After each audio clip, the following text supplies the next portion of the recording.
ኤሌክትሪክ መኪና እንዴት እንደሚሰራ ያውቃሉ? ኤሌክትሪክ መኪኖች እንዴት እንደሚሰሩ አጠር ያለ ፕሮግራም አዘጋጅተንላችኋል። ይከታተሉ። 5 ዋና ዋና የሚባሉ የኤሌክትሪክ ተሽከርካሪ ክፍሎችን በዛሬው ክፍላችን እናያለን ማለት ነው። ሰላም፣ ማርኮም መኪና አስመጪዎች ነን።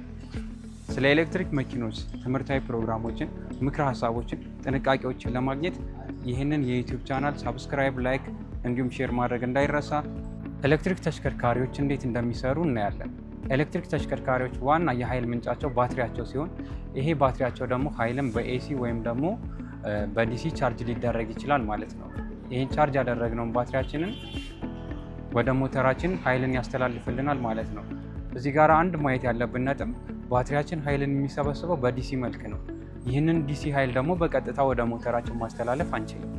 ሞተር ኃይልን መቀበል የሚችለው በኤሲ መልክ ስለሆነ ከባትሪያችን ያለውን ዲሲ ኃይል ወደ ሞተራችን ኤሲ መቀየር ያስፈልገናል ማለት ነው። በባትሪያችንና በሞተራችን መካከል እንደ ድልድይ ሆኖ የሚያገለግለን ኢንቨርተር የምንለው ዲቫይስ አለ። ይህም መሳሪያ ጥቅሙ ባትሪያችን ጋር የተሰበሰበውን የኤሌክትሪክ ኃይል ዲሲ ስለሆነ ይህንን ኃይል ወደ ኤሲ በመቀየር ወደ ሞተራችን ያስተላልፍልናል ማለት ነው።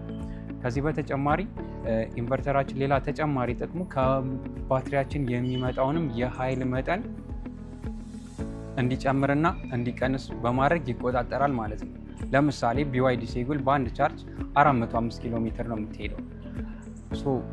ባትሪያችን አንዴ 405 ኪሎ ሜትር የሚያስኬድ ኃይል መጠንን ሰብስቧል ማለት ነው። ይህንን ኃይል በአንድ ጊዜ አንጠቀመውም ማለት ነው። ይህንን እያመጣጠነ ወደ ሞተራችን የሚልክልን ኢንቨርተር ይባላል ማለት ነው። ማለትም ከፍተኛ የሆነ ስፒድ ስንፈልግ ወይም በከፍተኛ ፍጥነት ማሽከርከር ስንፈልግ ኢንቨርተራችን ከባትሪያችን ከፍተኛ የሆነ ኃይል ይቀበልና ይህንን ኃይል ወደ ኤሲ ቀይሮ ወደ ሞተራችን ሊተላለፍ ያደርጋል። ቀስ ብለን ማሽከርከርም ስንፈልግ በተመሳሳይ መልኩ ኢንቨርተራችን ከባትሪያችን ኃይልን ይቀበልና የተመጣጠነ ኃይል ለሞተራችን ያስተላልፍልናል ማለት ነው። ሞተራችን ይህንን ኃይል ካገኘ በኋላ የመኪናውን ጎማዎች እንዲሽከረከሩ ሻፍቱን ያንቀሳቀሳል ማለት ነው። በዚህም መንገድ መኪናችን መንቀሳቀስ ይችላል ማለት ነው። ኤሌክትሪክ መኪኖች ኃይልን ከባትሪያቸው ተቀብለው ከመንቀሳቀሳቸውን በተጨማሪ ኃይልን ራሳቸው ፕሮዲውስ በማድረግ ባትሪያቸውንም ቻርጅ ማድረግ የሚችሉበት ሲስተም አላቸው።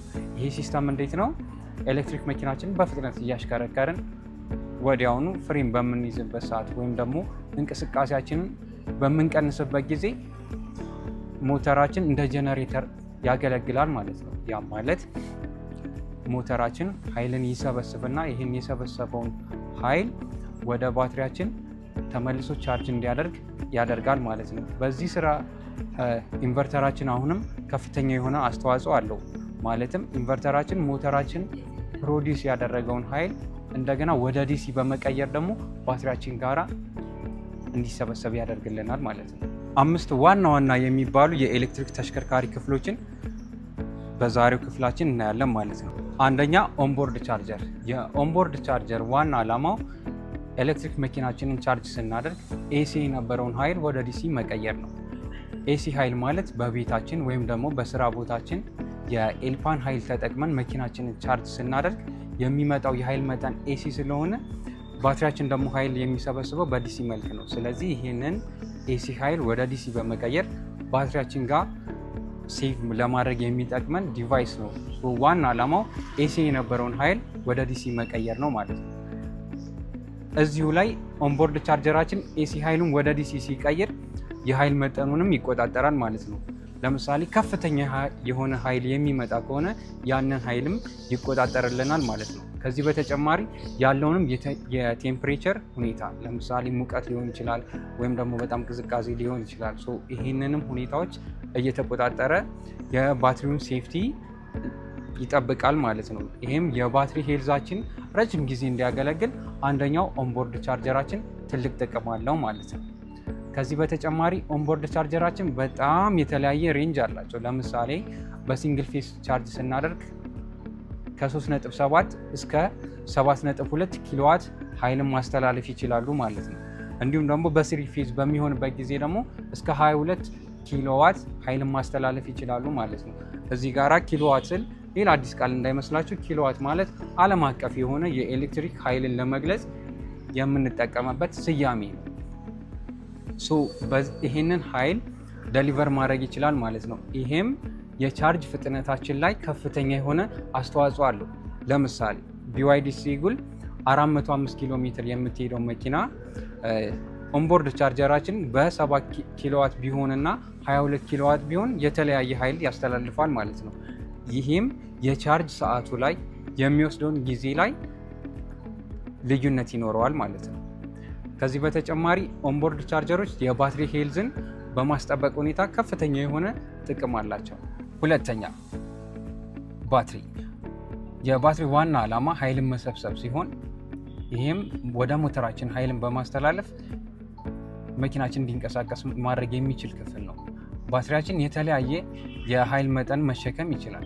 እንደ መኪኖችም የተለያየ ብራንድ የተለያየ ኪሎ ሜትር ይሄዳል ማለት ነው። በምሳሌ ይህን ማየት እንችላለን። ቻንጋኒ ስታር ባትሪው 32 ኪሎዋት አወር ነው መሰብሰብ የሚችለው ማለት ነው። በዚህ በ32 ኪሎዋት አወር 310 ኪሎ ሜትር ትሄዳለች ማለት ነው። በተመሳሳይ መልኩ BYD ሲጉልን ብናይ BYD ሲጉል የባትሪ ካፓሲቲዋ 38.8 ኪሎዋት አወር ነው። በዚህም የባትሪ ካፓሲቲ 405 ኪሎ ሜትር መሄድ ትችላለች ማለት ነው። ተጨማሪ ቶዮታ BZ4Xንም ማየት እንችላለን። ቶዮታ BZ4X በአንድ ቻርጅ 615 ኪሎ ሜትር ይሄዳል። የባትሪው ካፓሲቲ ደግሞ 69.7 ኪሎዋት አወር ነው ማለት ነው። እዚህ ጋር የሚያሳይ ምንድነው ባትሪ ኃይልን በመሰብሰብ ኤሌክትሪክ መኪናችንን የሚሄደውን የሚሸፍነውን የኪሎ ሜትር መጠን ይገልጽልናል ማለት ነው። ባትሪ 3 ክፍሎች አሉት። ሴል፣ ሞጁል፣ ፓክ የሚባሉ ክፍሎች አሉት። ስለ እያንዳንዱ ክፍል አገልግሎት ከዚህ ቀደም የሰራንላችሁ ቪዲዮ አለ። እሱም ቪዲዮ ሄዳችሁ ቼክ ማድረግ ትችላላችሁ። ተጨማሪ መረጃዎች ካላችሁ ኮሜንት ሴክሽን ላይ አስቀምጡልን። በሶስተኛ ደረጃ የምናየው ፓወር ኢንቨርተር ይባላል። የፓወር ኢንቨርተር ዋና ዓላማው በሞተራችን እና በባትሪያችን መካከል በመሆን እንደ ድልድይ ያገለግለናል ማለት ነው። ይህም ዋና ጥቅሙ ዲሲ ፓወርን ወደ ኤሲ ፓወር በመቀየር ለሞተራችን መስጠት ነው። ሞተራችንም በዚህ ኤሲ ፓወር አማካኝነት መኪናው እንዲሽከረከር ያደርግልናል ማለት ነው። ከባትሪያችን የመጣውን ከፍተኛ የሆነ ዲሲ ፓወር በማመጣጠንም እንዲሁም ደግሞ ወደ ኤሲ በመቀየርም ለሞተራችን ማስተላለፍ የፓወር ኢንቨርተራችን ዋና ተግባር ነው ማለት ነው። እዚህ ጋራ ፓወር ኢንቨርተራችን መኪናችንን ስፒድ ስንጨምርም ሆነ ስንቀንስ ኃይል እያመጣጠነ ለሞተራችን የሚልክልን ክፍል ነው ማለት ነው። ማለትም አክስሌተር ፔዳላችንን ከፍተኛ ፍጥነት እንዲሄድ ባደረግነው ቁጥር ከፍተኛ የሆነ ኃይል ከባትሪያችን በመቀበል ወደ ሞተራችን ያስተላልፋል። ከዚህም በተጨማሪ ደግሞ ስፒዳችንን በቀነስን ቁጥር ከባትሪያችን የሚወጣውን የኃይል መጠንም በመቀነስ ወደ ሞተራችን ተመጣጣኝ የሆነ ኃይል እንዲተላለፍ ያደርግልናል ማለት ነው። ስለዚህ ተመጣጣኝ የሆነ ኃይል ለሞተራችን ለማስተላለፍ እንዲሁም ደግሞ ለሞተራችን የተስማማ ኃይልን ከባትሪያችን ተቀብሎ የሚያስተላልፍልን ፓወር ኢንቨርተር ይባላል። ፓወር ኢንቨርተር ሌላ ተጨማሪ ሶስተኛ አገልግሎቱ ደግሞ ኤሌክትሪክ መኪናችን ከእንቅስቃሴ ኃይልን ፕሮዲውስድ አድርጎ ወደ ባትሪያችን በሚያስተላልፍበት ጊዜ ሞተራችን ላይ ፕሮዲውስድ የሆነውን የኤሲ ኃይል ወደ ዲሲ በመቀየር ደግሞ ወደ ባትሪያችን ያስተላልፋል። ስለዚህ በአንድ ጊዜ ሁለት አይነት አገልግሎት ይሰጠናል ማለት ነው። ዲሲ ፓወርን ወደ ኤሲ በማስተላለፍ ለሞተራችን ይሰጣል። በሁለተኛ ደረጃ ደግሞ ሞተራችን ላይ የተመረተውን ኤሲ ኃይል ወደ ዲሲ በመቀየር ወደ ባትሪያችን በመላክ ባትሪያችን ቻርጅ እንዲያደርግ ያደርግልናል ማለት ነው። አራተኛ ስለ ሞተር ነው። ከኤሌክትሪክ ተሽከርካሪዎች ዋና ከሚባለው ክፍል በአራተኛ ደረጃ የምናየው ደግሞ ሞተር ነው። ኤሌክትሪክ መኪኖች ላይ ስንመጣ የሚጠቀሙት የሞተር አይነት ኤሲ ሞተር ይባላል። ኤሲ ሞተር የሆነበትን ምክንያት አንደኛ ኤሲ ሞተር የሆነበት ዋነኛው ምክንያት ኤሲ ሞተሮች አንደኛ ጠንካራ ናቸው። ረጅም ጊዜ ብናሽከረክራቸውም የመቋቋም ኃይል አላቸው። ከዛ በተጨማሪ በተለያዩ አየር ንብረቶች በሞቅታ በቀዝቃዛ በሆነ አየር ንብረት ሁሉ ብናሽከረክራቸው የመቋቋም ኃይላቸው ከፍ ያለ ነው። ይህም የመኪናውን ፐርፎርማንስ እንዲጨምር ስለሚያደርግ ኤሌክትሪክ ተሽከርካሪዎች ሞተራቸው ብዙ ጊዜ ኤሲ ሞተር ነው የሚሆነው ማለት ነው። በአምስተኛ ደረጃ የምናየው ደግሞ ዲሲ ኮንቨርተር ይባላል። የዚህ የዲሲ ኮንቨርተር ዋና ዓላማው ከባትሪያችን የሚወጣውን ከፍተኛ የሆነ ኃይል ዝቅተኛ ወደሆነ ወደ ዲሲ ኃይል በመቀየር ለአክሰሰሪ ባትሪያችን ቻርጅ ማድረግ ነው።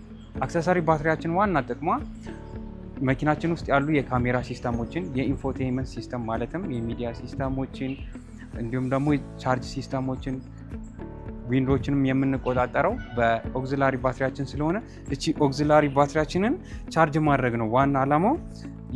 ከፍተኛ የሆነ ዋና ባትሪያችን የሚመጣውን ከፍተኛ የሆነ ዲሲ ፓወር ዝቅተኛ ወደሆነ ዲሲ ፓወር ነው። እዚህ ጋራ ማየት ያለብን ነገር ሁለቱም ከባትሪ የሚወጣውም ወደ ኦክሲላሪ ባትሪያችንም የሚሄደውም የኃይል መጠን ሁለቱም ዲሲ ናቸው። ግን ምንድነው ከዋና ባትሪያችን የሚመጣው የኃይል መጠን ከፍተኛ መጠን ያለው ዲሲ ፓወር ስለሆነ ዝቅተኛ ወደሆነ ወደ ዲሲ ፓወር ይቀይርልናል። እቺ አክሰሰሪ ባትሪያችን ዝቅተኛ የሆነ ዲሲ ፓወር ስለሆነ የምትፈልገው በእሷ ተመጣጣኝ የሆነ ኃይል ከዋና ባትሪያችን ኮንቨርት አድርጎ ለአክሰሰሪ ባትሪያችን ቻርጅ እንዲሆን ያደርግልናል ማለት ነው። ይህም የተለያዩ ላይት ሲስተሞች ውስጥ ላይ ያሉ የካሜራ ሲስተሞች፣ የቻርጅ ሲስተሞች በአጠቃላይ ለመቆጣጠርና ለማንቀሳቀስ የሚጠቅመን ዲቫይስ ነው ማለት ነው። የዛሬው ፕሮግራማችን ይህንን ይመስላል። እንደዚህ አይነት ትምህርታዊ ፕሮግራሞችን ለማግኘት እንዲሁም ደግሞ ምክረ ሀሳቦችን ለማግኘት ይህንን የዩቲዩብ ቻናል ሰብስክራይብ፣ ላይክ፣ ሼር ማድረገውትን አይርሱ። ቤተሰብ ይሁኑ። ላለፉት 10 ዓመታት የተለያዩ ብራንድ መኪኖችን እያመጣን ለሀገር ውስጥ ገበያዎች አቅርበናል። አሁንም ደግሞ የተለያዩ ብራንድ የኤሌክትሪክ መኪኖችን እያስመጣን ሲሆን እኛ ጋራ ሲመጡ የተለያዩ ኤሌክትሪክ መኪኖችን 20/80፣ 30/70፣ 40/60 እንዲሁም ደግሞ 50/50 የባንክ ብድር አመቻችተን እንጠብቅዎታለን። እኛን ለማግኘት ከታች የማስቀምጥላችሁን ስልክ ቁጥር ይጠቀሙ።